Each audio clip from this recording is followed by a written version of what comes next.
चौड़ी गली सून कैला राजू मिर्जापुर के कैला गुलजार हो कहा चौड़ी गली सून कैला।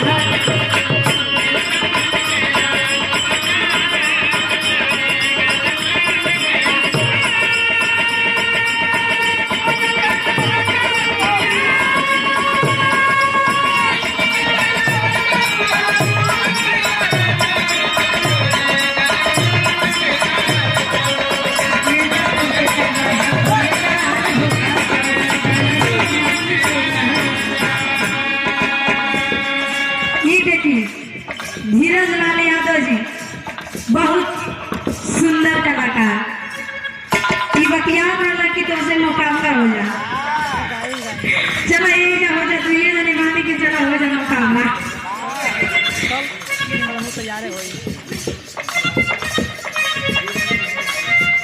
ये देखी बहुत सुंदर ढोल वादक जो कि विश्वकर्मा जी की ओर से बहुत पेश आशीर्वाद सम्मान आपके चरणों में बार बार नष्ट प्राप्त।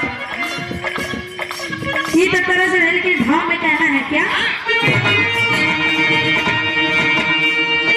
अरे कोई नहीं रही है, अरे कोई नहीं रही है, धरतिया पे कोई नहीं रही है, पारी हुई है स्वर्गवास हो धरतिया पे कोई नहीं रही।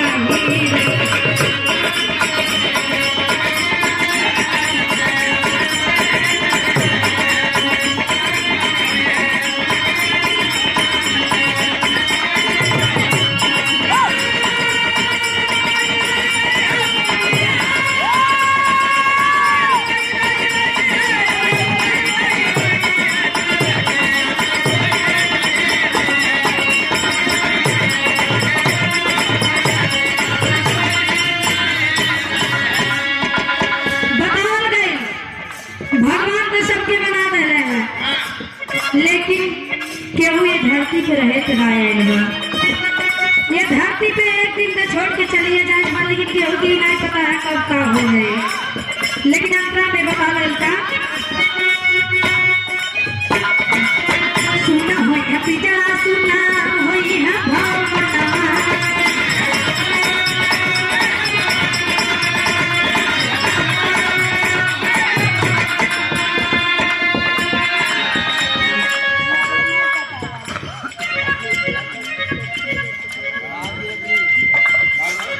भागरथी सहानी जी की ओर से गुरु सम्मान आपके ओर से बहुत रुपये से आशीर्वाद सम्मान आपके चरणों में बार बार सुनना हुई है पिजरा सुनना हुई है भगवान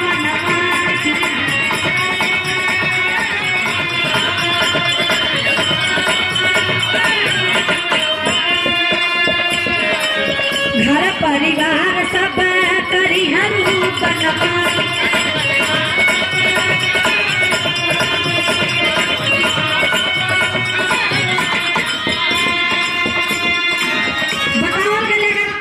घर में इतना लोग बा लेकिन एक जगह में से अगर चल रही तो घर परिवार का सब सुनसान हो जाएगा। गंगा छाई धरती आकाश हो गंगा छाई धरती आकाश हो धरती पे कोई नहीं रही।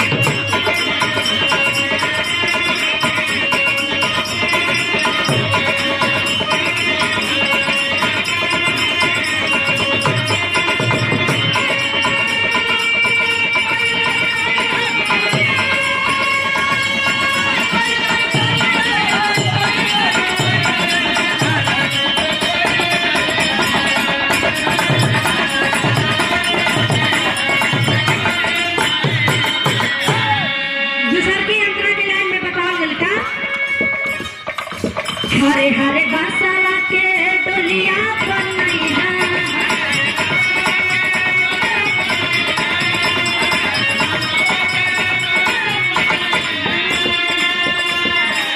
लाल पिचनरिया साजन ओढ़ई है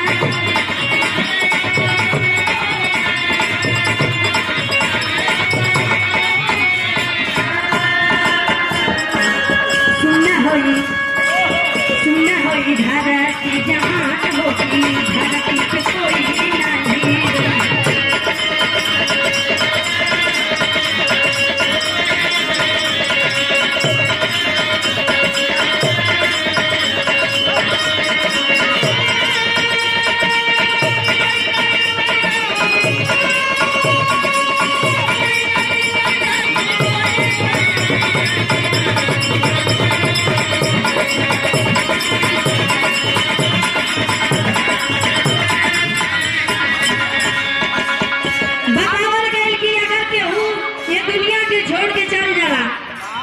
तो लोग हरिहर बांस ला के वही के 4 गो सीढ़ी बना के कंधा पे लेके जाला।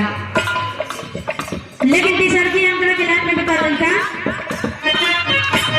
स्मशान सब चितवा सजैहा,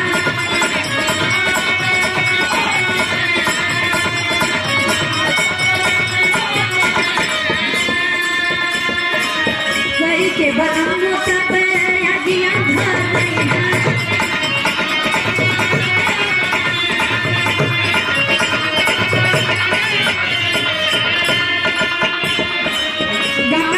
धरती आकाश होगी, धरती पे कोई नहीं।